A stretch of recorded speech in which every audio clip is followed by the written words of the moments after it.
তো 12 নম্বর অঙ্কটা সমাধান করার জন্য এবার আমরা 12 নম্বর প্রশ্নটা পড়ব।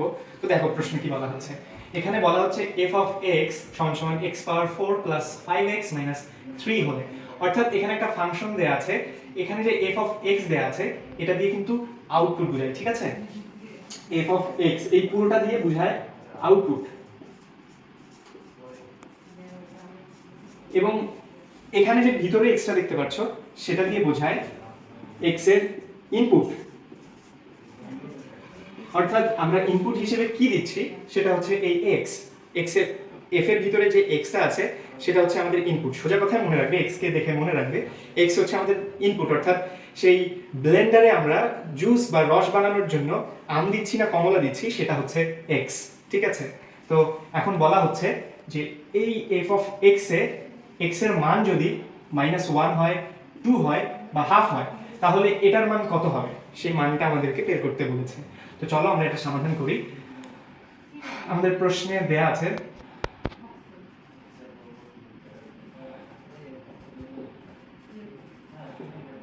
f of x সমান সমান x পাওয়ার 4 প্লাস 5x মাইনাস 3। তো এখানে ইনপুট হিসেবে x আছে, তো একবার ইনপুট হিসেবে -1 নিতে হবে, 2 নিতে হবে, আর একবার হাফ নিয়ে মান নির্ণয় করে দেখতে হবে কত আসে। তো এবার আমরা x এর জায়গায় মান নিব -1, তাহলে f of -1 যদি নেই তাহলে এখানে যতগুলো x আছে সব জায়গায় -1 বসবে, তাহলে এই x এর আসবে -1 তার পাওয়ার 4 প্লাস 5, x এর মান হচ্ছে -1 তারপরে -3। তাহলে আমরা যদি একের উপরে যতই পাওয়ার করি না কেন তার মান আসবে 1, যেহেতু যদি জোড় সংখ্যা পাওয়ার থাকে তাহলে মাইনাসটা প্লাস হয়ে যাবে।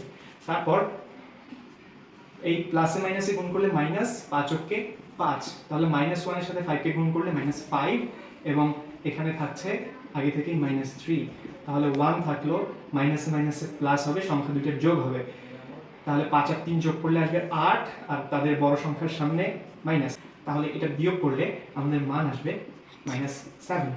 তাহলে আমরা যদি f of x এর মান -1 ধরি তাহলে মান আসবে আমাদের -7। তো চলো এবার 2 নিয়ে দেখি, 2 নিয়ে কত আসে। তাহলে 2 নিলে আমাদের 2 এর পাওয়ার হবে 4 প্লাস 5 এর সাথে আমাদের 2 গুণ হবে, তার সাথে 3, অর্থাৎ আমাদের এখানে যখন আমরা 2 নিব এই x এর জায়গায় 2 বসবে, যখন আমরা হাফ নিব তখন x এর জায়গায় হাফ বসবে। তো এই মানটা জাস্ট বসালাম x এর জায়গায়, তারপর ক্যালকুলেশন করো, 2 এর পাওয়ার 4 দিলে 16, 5 দুগুণে 10 এবং -3, তাহলে 16 আর 10 যোগ করলে 26, তার থেকে 3 বিয়োগ, তাহলে এটা মান আসছে 23। আরেকটা দেয়া আছে কত, হাফ, যদি আমরা হাফ ধরি তাহলে কত আসবে, তাহলে x এর মান হাফ হবে, দেখো হাফের পাওয়ার 4 প্লাস 5 ইনটু হাফ তার সাথে -3, তাহলে 1 এর উপর পাওয়ার 4 করলে 1, 2 এর উপর পাওয়ার 4 করলে 16, তারপরে 5 এর সাথে 1 গুণ আছে, 5 কে 5 ভাগ 2 -3। এখন যে লসাগু করো, কোন সংখ্যার নিচে কোনো কিছু না থাকলে ভাগ 1 থাকে, তাহলে 16 2 1 এর লসাগু আসবে 16। আমি আগেরবার তোমাদেরকে আগের চ্যাপ্টারে লসাগু করা শিখিয়েছিলাম, এবার সংক্ষেপে বলবো। তো এই তিনটা হরের লসাগু করার পরে যে লসাগু পাবো তাকে ভাগ করতে হবে এর হর দিয়ে। তো এখানে হর আছে 16, ভাগ করার পরে যে ভাগফল পাবো তাকে লব দিয়ে গুণ করতে হবে, লব আছে 1, 1 এর সাথে 1 গুণ করলে মান আসবে 1, তারপরে যোগ যোগ, তারপরে এই লসাগুকে আবার হর দ্বারা ভাগ করতে হবে। আমাদের হর আছে 2, 16 কে 2 দ্বারা ভাগ করলে 8, সেই ভাগফলকে আবার লব দ্বারা গুণ করতে হবে, তাহলে 8 এর সাথে 5 কে গুণ করলে 40 বিয়োগ এটার নিচে 1 আছে, তাহলে লসাগুকে আমরা হর দ্বারা ভাগ করব, লসাগু হচ্ছে আমাদের 16, হর 1 দ্বারা ভাগ করলে 16 আসতেছে। তো এই ভাগফলকে আবার আমরা আমাদের লবের সাথে গুণ করব, তাহলে 3 16 গুণ করলে 48। তাহলে আমরা যদি এই পজিটিভ দুইটাকে যোগ করি তাহলে 41 আর 48, তারপরে 16, এবং আমাদের আলটিমেটলি মান আসছে 41 থেকে যদি 47 বিয়োগ করি তাহলে -7 আর নিচে 16।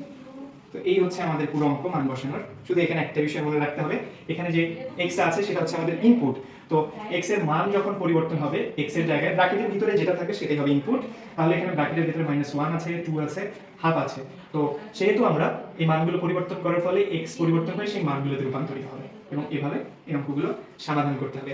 এগুলো এই অধ্যায়ের সবচেয়ে সহজ অঙ্ক, খুবই সহজ বিষয়, আশা করি তোমরা বুঝতে পেরেছো। এবার আমরা এর পরের অঙ্কগুলো সমাধান করব।